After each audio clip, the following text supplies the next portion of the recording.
Hi అండి. ఈరోజు మా ఇంట్లో సండే స్పెషల్ చికెన్ కర్రీ. ఈరోజు మా బావ వచ్చేసరికి 11:30 అలా అయిపోయిందండి. అందుకని ఈరోజు మార్నింగ్ బ్రేక్ఫాస్ట్ కూడా నేను ఏం చేయలేదు. మార్నింగ్ మా పిల్లలకి పాలు మరగబెట్టిచ్చేసానండి. పాలు తాగేశారు. ఇంకా బిస్కెట్లు ముంచుకొని పాలు తాగేశారు. ఇంకా బ్రేక్ఫాస్ట్ ఏం చేయలేదు. ఇంకా ఈయన రాగానే నేను చికెన్ కర్రీ కూడా తొందరగానే వండేసాను. బావ రాకముందే నేను బగారా అన్నం కూడా వండేసానండి. ఇంకా రాగానే లంచ్ తినేస్తారు పిల్లలు, ఎందుకంటే బ్రేక్ఫాస్ట్ కూడా ఏం చేయలేదు కదా, మళ్ళీ ఆకలితో ఉంటారని నేను ముందుగానే బావ రాకముందే నేను బగారా అన్నం చేసేసాను.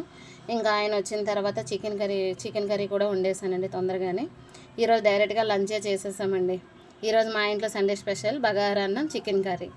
మరి మీరు ఈరోజు ఏం వండుకున్నారు సండే స్పెషల్? మీ ఇంట్లో ఏంటి? రొయ్యల, చేపల, లేకపోతే చికెనా, మటనా, ఏం వండుకున్నారు? నా కామెంట్ రూపంలో చెప్పండి. మా పిల్లల సపోర్ట్తో అయితే నేను యూట్యూబ్ ఛానల్ స్టార్ట్ చేశానండి. అలాగే మీ సపోర్ట్, అందరి సపోర్ట్ నాకు కావాలండి. నేను ముందుకి మంచి వీడియోలతో మీ ముందుకు వస్తాను.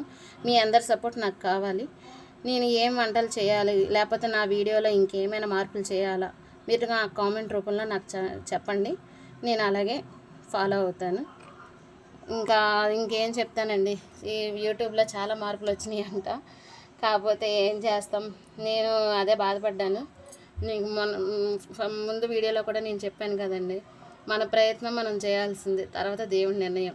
అలాగే మీ అందరి సపోర్ట్ కూడా నాకు ఉండాలి. మా పిల్లలు అయితే నువ్వు చేసుకెళ్ళమ్మా, మంచిగా చేస్తున్నావు కదా, అలాగే చెయ్యి, తర్వాత చూద్దాం. ఫలితం ముందే ఆశించకూడదు కదండి, మన ప్రయత్నం మనం చేసుకొని వెళ్ళాలి. నేను అదే నమ్ముతాను. ఇంకా మీ ఇంట్లో ఈరోజు ఏం వండుకున్నారో నాకు కామెంట్ రూపంలో చెప్పండి. ఈరోజు అయితే మాత్రం చికెన్ కర్రీ చాలా టేస్టీగా ఉంది. మా బావ మా పిల్లలు అయితే చాలా బాగా చేసావనేసి అని కడుపు నిండుగా తిన్నారు. నాకు భలే సంతోషం అనిపించిందండి. నా ఛానల్ని సబ్స్క్రైబ్ చేసుకోండి. అమ్మ వంటలో రుచి.